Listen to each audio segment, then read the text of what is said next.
Selamat pagi Sobat Messenger yang dikasih oleh Tuhan.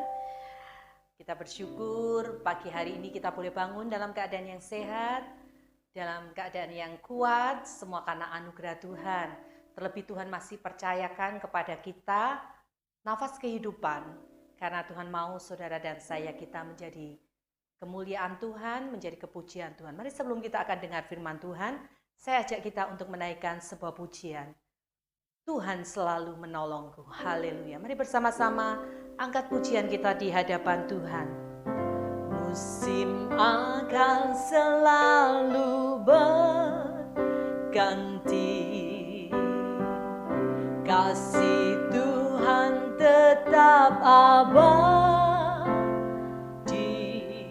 tak akan berubah, tak akan berubah sampai selamanya. Ku tetap percaya, ku yakin Tuhan memberkati, ku yakin Tuhan melindungi.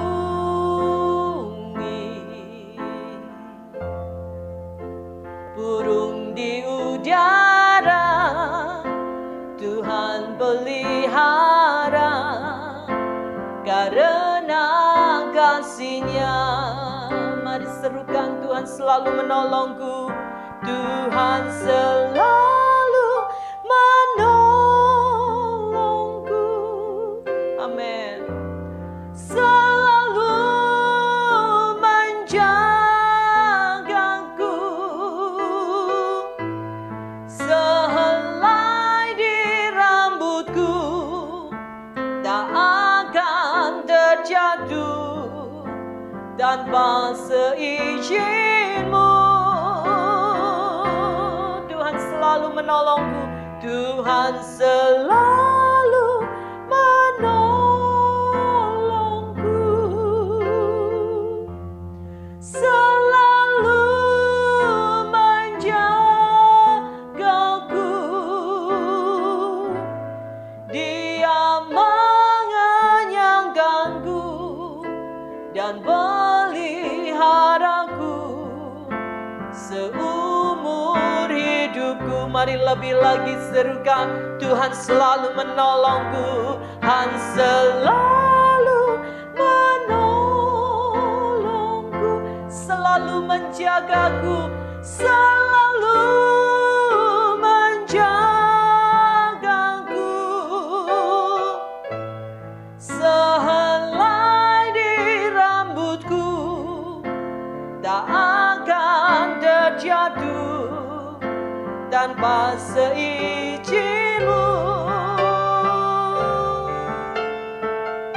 Tuhan selalu menolongku.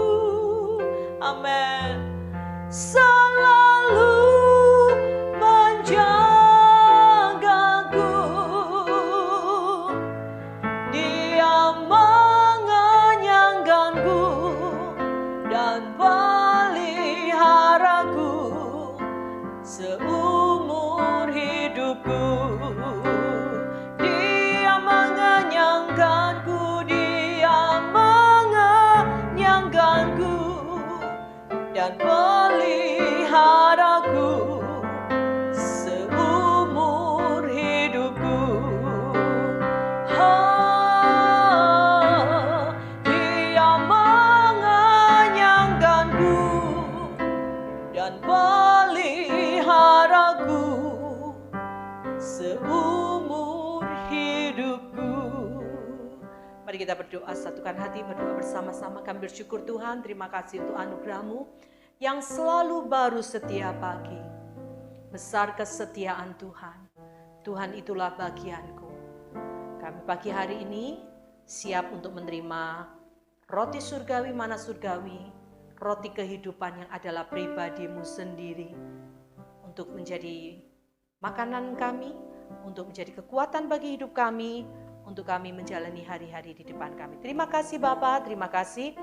Kami serahkan semua sahabat Messenger yang mulai bergabung bersama-sama di channel YouTube ini, sehingga kami semua diberkati. Hanya dalam nama Tuhan Yesus kami berdoa mengucap syukur. Haleluya. Amin. Puji Tuhan. Saudaraku, kita saat ini berada di musim yang baru, ya. Orang bilang musim pandemi, tapi Tuhan dengan jelas berkata kepada saya bahwa kita ini sebetulnya sedang berada di musim penampian. Apa itu penampian? Ya, kata penampian dari akar katanya itu tampi, ya. Kalau zaman saya masih kecil itu untuk memisahkan antara beras dan gabah dan atau dengan batu-batuan, ya, itu pakai cara ditampi, ya, diayak begitu ya. Jadi ditampi itu artinya satu usaha untuk memisahkan dua benda, ya, beras dari gabah, gandum dari sekam, ya, dari yang berisi dan yang kosong, ya, saudaraku. Itulah namanya ditampi, satu cara ditampi. Nah, saudaraku, kita akan mau belajar bersama-sama apa itu musim penampian. Sebelumnya kita akan membaca dulu Injil Lukas pasal 22 ayat 31, ya. Dikatakan begini, Injil Lukas pasal 22 ayat 31. Simon, Simon, lihat, iblis telah menuntut untuk menampi kamu seperti gandum. Ya. Simon, Simon, lihat, iblis telah menuntut untuk menampi kamu seperti gandum. Nah, saudara, kata kamu di situ pada ayat ini dipakai dalam bentuk jamak, ya, bukan tunggal, yang artinya kita semua, kamu semua, bukan sekedar Simon tapi saudara dan saya, ya. Jadi saudara suka atau tidak suka, setuju atau tidak setuju, ya, kita pasti mengalami masuk dalam suatu musim penampian. Apa itu musim penampian? Dalam 2 Timotius 3 ayat 1 katakan, ketahuilah bahwa pada hari-hari terakhir akan datang masa yang sukar.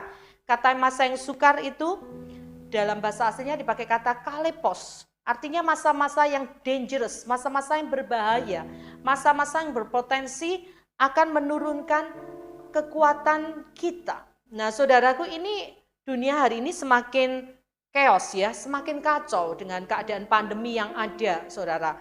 Ya, kalau kita nggak benar-benar berjaga-jaga waspada, saudara, kita nggak dekat dengan Tuhan, maka kita bisa menjadi lemah, saudara. Ya, banyak hal-hal ngeri yang terjadi, ya, saudara, di sekitar kita, ya, akibat pandemi ini. Tapi satu hal yang harus saudara dan saya pahami dan mengerti dan sadari, jangan takut dan jangan menyerah, karena Tuhan berjanji, ya, Dia akan selalu menyertai kita. Bahkan sampai hari ini Dia terus berdoa untuk kita. Di Lukas pasal 22 ayat 32, selanjutnya tadi ayat 31, sekarang 32, tapi aku telah berdoa untuk engkau supaya imanmu jangan gugur, ya. Jadi Tuhan senantiasa berdoa bagi kita, menyertai kita. Memang musim yang sukar ini diizinkan terjadi supaya apa, saudara? Supaya saudara dan saya menyadari bahwa dunia ini bukan rumah kita, dunia ini bukan tujuan terakhir kita, ya. This is not our home, ya. Jangan jatuh cinta dengan dunia. Jangan mencintai dunia ini, karena sebentar lagi dunia ini akan sirna, akan selesai. Dunia ini akan, saudaraku, hancur. Tetapi kita punya pengharapan, rumah kita adalah rumah yang kekal dalam kerajaan surga yang kekal. Jadi saudara, di musim yang sekar ini, apa sih di musim penampian yang sedang Tuhan kerjakan? Daniel 12 ayat 9 sampai 10 katakan, Daniel 12 ayat 9 sampai 10. Tetapi ia menjawab, pergilah Daniel, sebab firman ini akan tersembunyi dan termeterai sampai akhir zaman. Banyak orang akan disucikan dan dimurnikan dan diuji, tetapi orang fasik akan berlaku fasik. Tidak seorang pun dari orang fasik itu akan memahaminya, tapi orang-orang bijaksana akan memahaminya. Saudaraku, kitab Daniel ini mulai pasal yang 7 sampai 12 adalah kitab nubuatan tentang akhir zaman. Kalau kita berbicara tentang akhir zaman, mungkin yang ada di benak saudara, akhir zaman ya dari dulu akhir zaman. Tapi mana kenyataannya, ya, akhir zaman? Saudaraku, sebetulnya akhir zaman itu dimulai sejak Yesus Kristus ada di dunia ini. Dia disalibkan, dia naik ke surga. Di Kisah Rasul pasal 1 ayat kedua 17 katakan akan terjadi pada hari-hari terakhir. Demikian firman Tuhan bahwa aku akan mencurahkan rohku ke atas semua manusia. Jadi saudaraku, kita ini saat ini sudah tidak lagi berada di akhir zaman. Saudara dan saya ini sudah berada di ujung daripada akhir zaman, di akhir daripada akhir zaman. Dan kitab Daniel itu mulai digenapi dari akhir zaman, saat Yesus ada di dunia ini, sampai zaman ini berakhir, saudaraku ya. Saudaraku, banyak orang akan disucikan, dimurnikan, dan diuji. Inilah paket penampian itu. Dengan cara apa? Yesaya 48 ayat 10 katakan, sungguhnya aku telah memurnikan engkau, namun bukan seperti perak. Tapi aku telah menguji engkau dalam dapur kesengsaraan. Jadi saudaraku, kata dapur di sini bukan seperti dapur yang kita bayangkan, tapi dapur di sini artinya tungku perapian. Saudaraku, dalam masa penampian, masa yang sukar, masa yang berpotensi menurunkan kekuatan kita, saudara, jangan takut. Kita bukan akan hancur, tapi kita sedang disucikan, kita sedang dimurnikan, kita sedang diuji. Dan siapa yang memahami hal itu? Hanya orang-orang bijaksana.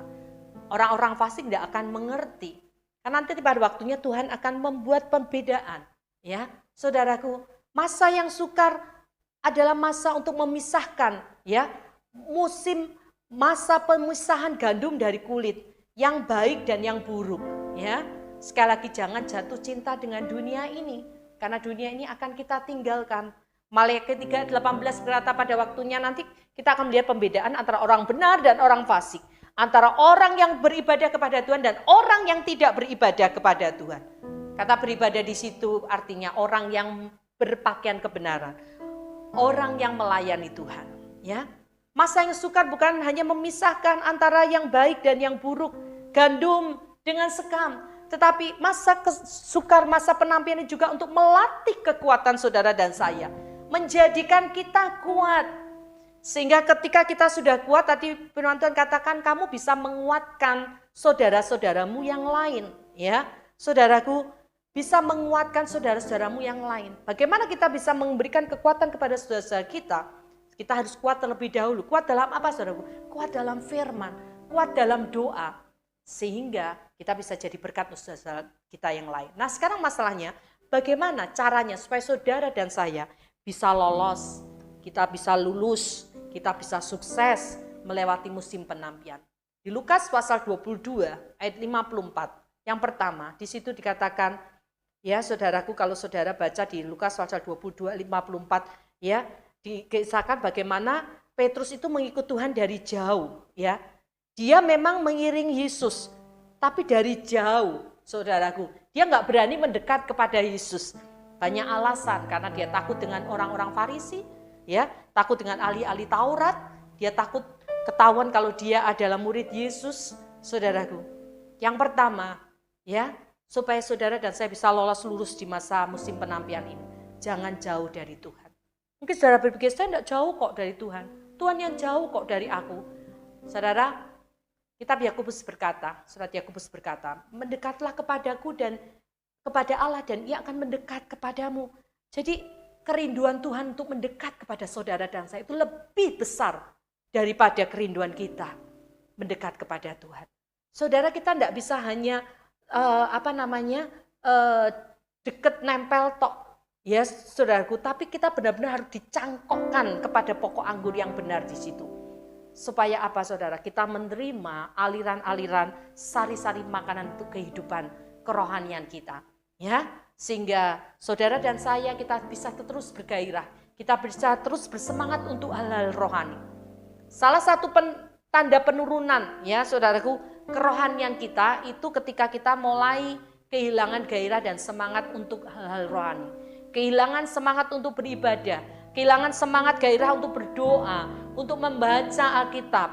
Dan waktu-waktu kita banyak kita gunakan untuk hal-hal yang sia-sia. Tapi pagi hari ini firman Tuhan mengingatkan kita, jangan seperti Petrus. Dia mengiring Tuhan dari jauh. Dekat, nempel, melekatlah erat dengan Tuhan. Yang kedua, saudaraku, bagaimana kita bisa sukses melewati masa penampian, musim penampian.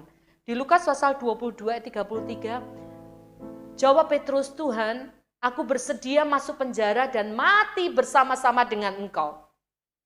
Di Matius 26 ayat 33 dalam kisah yang sama Petrus menjawabnya, Biarpun mereka semua tergoncang imannya karena engkau, aku sekali-kali tidak. Saudara, di sini kita melihat sikap Petrus yang sok kuat.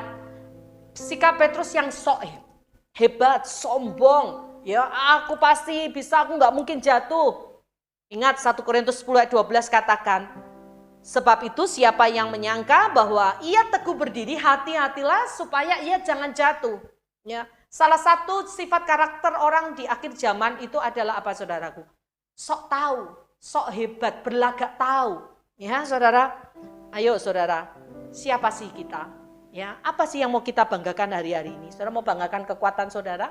Hari ini kita melihat ya, yang kena COVID bukan orang-orang yang tua saja, tapi anak-anak muda, ya, orang-orang yang masih kuat. Tidak ada yang bisa saudaraku mengandalkan kekuatannya. Saudara mau andalkan apa? Harta saudara? Tidak ada artinya. Saya melihat satu paradoks kehidupan hari-hari ini. Ya, orangnya sudah mati, hartanya, duitnya masih banyak. Tapi di sisi lain ada orang yang hartanya sudah habis, berabenya orangnya masih hidup, saudara. Itu yang terjadi hari-hari ini. Dan kita nggak bisa mengandalkan kekuatan kita. Saudaraku, jangan sok hebat, jangan sok kuat. Tapi mari kita senantiasa bergantung sama Tuhan. Ya, saudaraku, bergantung sama Tuhan. Dan yang terakhir, bagaimana kita bisa lulus melewati masa penantian ini. Lukas 22 ayat 40 katakan, setelah tiba di tempat itu, ia berkata kepada mereka, berdoalah supaya kamu jangan jatuh ke dalam pencobaan. Katanya kepada mereka, mengapa kamu tidur? Bangunlah dan berdoalah supaya kamu jangan jatuh ke dalam pencobaan. Ya, saudara, yang ketiga, apa yang harus saudara dan saya wajib harus lakukan? Bangun, berdoa, berjaga-jaga. Supaya apa? Ketika pencobaan itu datang, kita punya kekuatan untuk tetap berdiri tegak. Ya, saudara, kita tetap punya kekuatan untuk melewati setiap musim dalam hidup kita. Berbicara soal musim, itu saudaraku tidak selalu berlangsung terus-menerus. Di Indonesia ada 2 musim, musim hujan dan musim kemarau. Hari-hari ini kita mulai masuk musim hujan.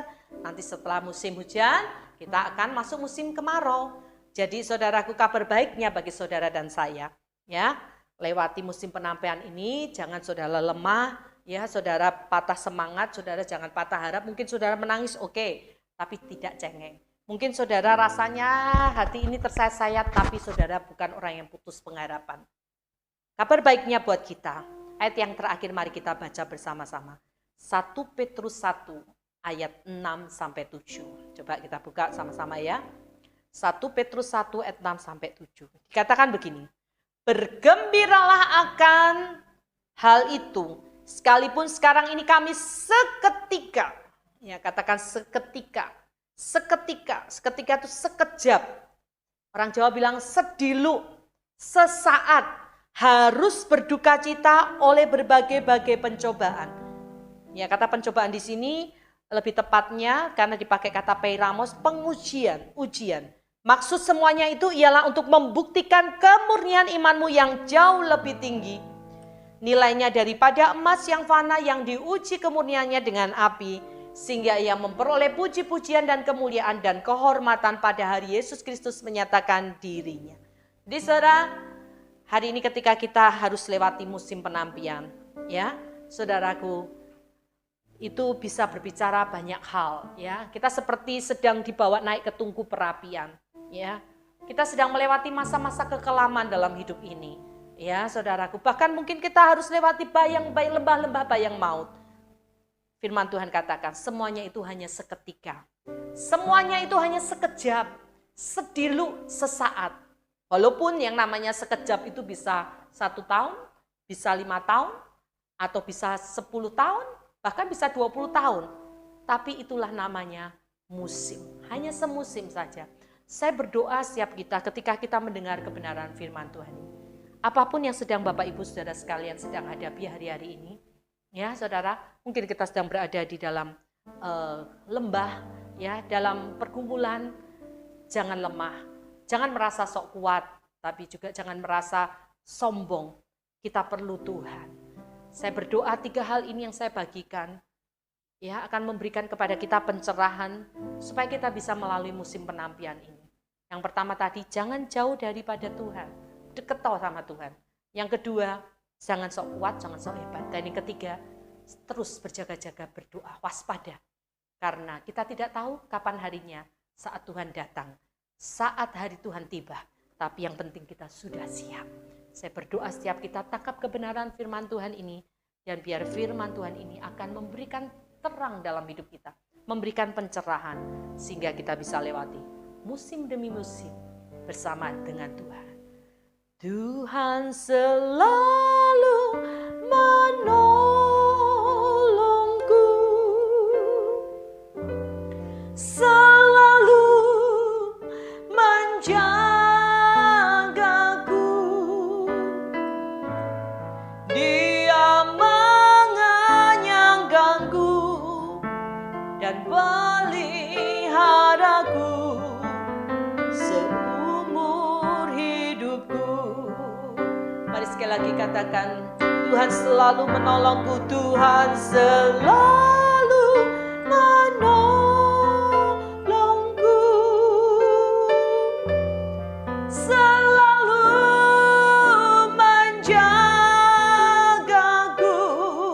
sehelai di rambutku, sehelai di rambutku tak akan terjatuh tanpa seizin-Mu.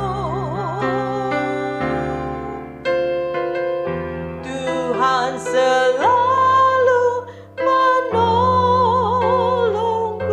Amin. Yes. Selalu menjagaku. Dia mengenyangkanku dan peliharaku seumur hidupku. Dia mengenyangkanku dan peliharaku seumur hidupku. Sekali lagi katakan, Dia mengenyangkanku. Dia mengenyangkanku dan peliharaku seumur hidupku. Mari kita satukan hati kita berdoa. Terima kasih Tuhan untuk kebenaran firman-Mu.